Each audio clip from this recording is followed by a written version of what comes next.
Aujourd'hui, l'objectif est de voir comment, en tant que freelanceur, nous pouvons utiliser des outils gratuits comme Google Maps pour pouvoir faire la prospection et trouver des clients. Nous sommes tous d'accord qu'avec l'avènement de l'intelligence artificielle, c'est devenu plus compliqué pour les freelanceurs de trouver des clients, de trouver des entreprises qui aimeraient, par exemple, si vous faites dans la conception de sites web ou d'applications web, qui aimeraient trouver des personnes capables de concevoir des sites parce que beaucoup le font déjà eux-mêmes avec des outils no-code et low-code, par exemple, comme Lorable et tous ces outils que nous connaissons. Avec tout ça, il est donc nécessaire pour nous de repenser notre stratégie de communication.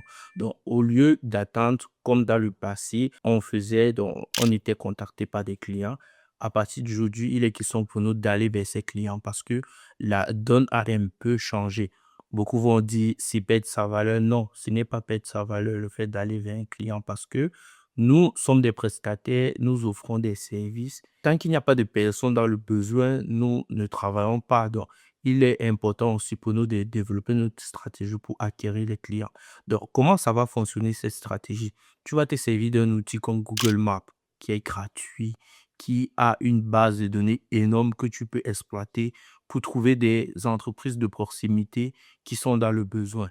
Le besoin en soi, ce n'est pas qu'ils vont le mentionner, ce n'est pas brader que nous cherchons un freelancer et tout. Non, mais nous allons créer en eux le besoin de travailler avec une personne comme nous.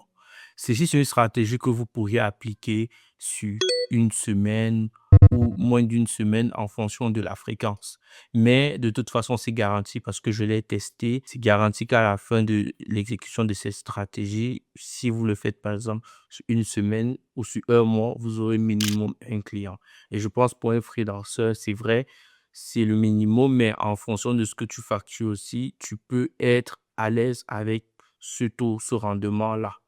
Donc, comment ça va se passer? Tu vas tout simplement te rendre sur la plateforme Google Maps, essayer de retrouver des entreprises de proximité, donc des entreprises proches de chez toi.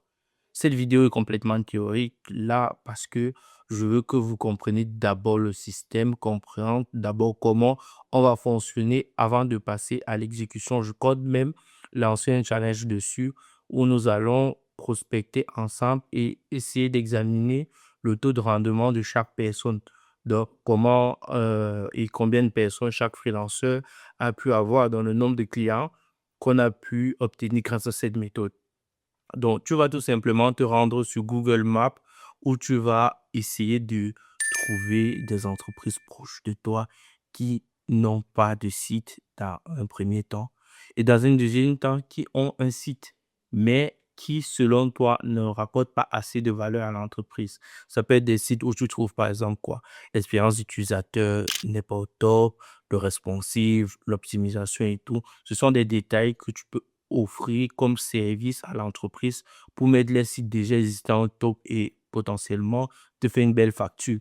Parce que c'est plus évident, par exemple, si tu appelles une entreprise et tu dis, voilà, je suis développeur, je suis allé sur votre site web, j'ai vu que votre site a tel manquement. C'est ce qui peut causer, par exemple, la perte de clients, ce qui peut faire que, voilà, vous ne recevez pas tel nombre d'appels. Je me suis rendu compte que votre SEO n'est pas au top, par exemple.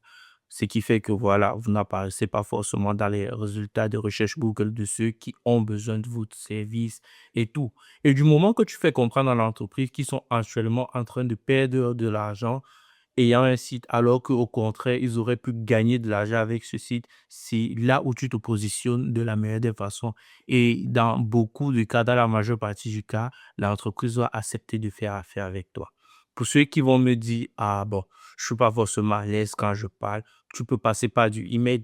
Tu peux juste envoyer des emails avec assez de détails, mais sans pour autant que l'email ressemble à un spam.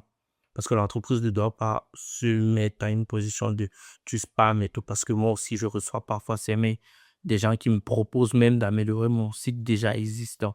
C'est vrai, dans la majeure partie des cas, il s'agit des bouts, mais toi, tu dois pouvoir surpasser cela. Donc, tu dois faire en sorte que l'entreprise ressente en fait qu'il y a une personne, que voilà, c'est quelqu'un qui s'intéresse vraiment au produit. Il a pris la peine de regarder le produit avant de nous faire cette proposition. Et non juste un bot qui a fait un scan basique et qui nous propose quelque chose. Donc, je te propose de faire ça. d'envoyer les emails, de faire par exemple des calls, voilà, de te booker par exemple. Tu peux réserver une journée spéciale pour cela, par exemple, dans ta semaine. Donc, pendant cette journée, tu te décides à faire de la prospection et ça va t'orienter, ça va te donner un meilleur rendu de, d'obtention, ça va te donner une plus grosse capacité d'obtention de clients et potentiellement te permettre de te relever parce que l'intelligence artificielle n'a pas affecté seulement les juniors, non, tout le monde a pris un coup. En tant que freelanceur, tout le monde prend un coup, mais aussi, on est heureux parce que c'est un outil avec lequel on travaille. Donc, je te propose de l'appliquer. Si tu as besoin de plus de détails, mets en commentaire, je me ferai un plaisir de te répondre. Et entre-temps, tu peux aller me retrouver sur TikTok avec le même nom, Kevin Gassam. Tu vas retrouver ma page TikTok où je fais plus de vidéos qu'ici. Donc là-bas, tu auras plus de possibilités de trouver des astuces que je partage chaque jour. Donc, n'oublie pas, abonne-toi, like parce qu'on vient de débuter sur YouTube et je vous proposerai du contenu un peu plus intéressant, même avec des personnalités du monde du développement qui se retrouvent dans des pays comme le Canada, les États-Unis et qui travaillent pour des grosses compagnies. Donc, like et partage cette vidéo à ceux qui peuvent être intéressés par la thématique. À très bientôt.